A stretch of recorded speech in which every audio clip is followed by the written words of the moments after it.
Well, let's go back to our top story now, that of the three Krugersdorp Killers who call themselves chosen by God, that they'll be spending their first night behind bars. Cecilia Steyn, Marcel Steyn and Zach Valentine received multiple life sentences in the South Gauteng High Court. Judge Elam Francis has likened the case to listening to a horror story.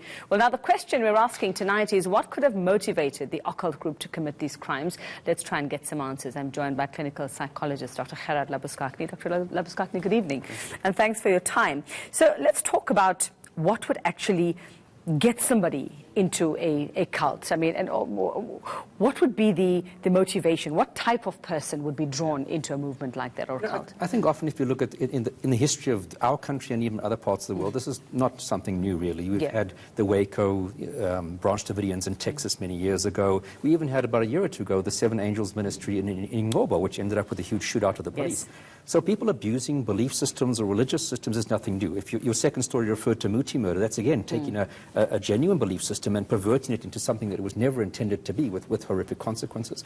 But you typically find in this sort of more occult scenario, you have a very charismatic type of leader.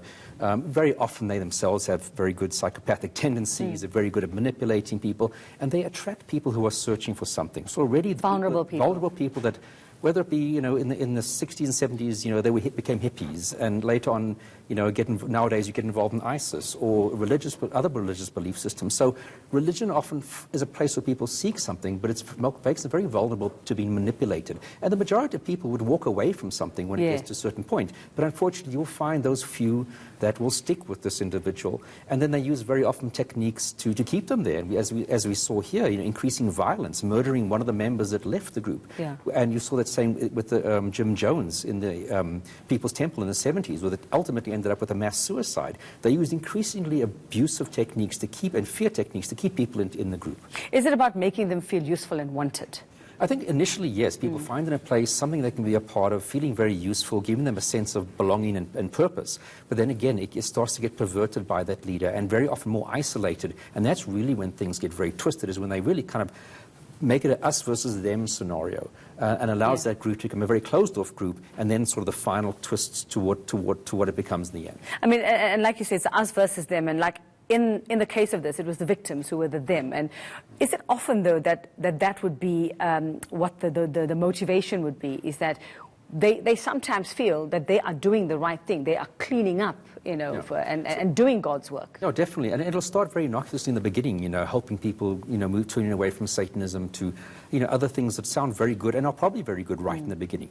But it becomes something towards the end, which is never if you said to those people right at the beginning, this is what we're going to end up doing, none of them would get involved. Yeah. It's a slow process of manipulation involved. Grooming. Weeding out the ones who don't belong, vilifying the ones who leave as bad, as part of the enemy, not good enough, and then, as you see in this case, and even murdering one of the people who left the group. So often we'd find, I think, that they would start very young and look to recruit young, vulnerable people as well. So what would be the signs, Doc, for anybody who find themselves drawn to a group, whether it's a little meeting, whether it starts with book club or whatever it is? Not that book clubs are cults, but I mean, it could be presented to someone like that. What would be the signs that this is something that might be heading this way, that this might be a cult, that this might not be as kosher as it appears to be? I mean, a lot of people are looking for something, and thankfully the majority of people find something positive to get involved in, whether it's from going to the gym and getting involved into an exercise routine, getting involved in sort of normal religion.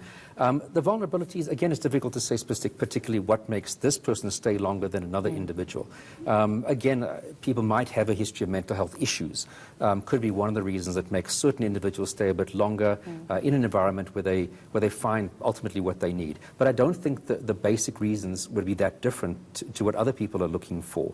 I think when it becomes this issue of separating them from their loved ones is a very important part of it. How would parents know? That's my next question. If it's kids, what are the signs parents must look out for? Essentially isolating them from their normal support groups, which would be the parents, the sort of friends they've had for a very long time.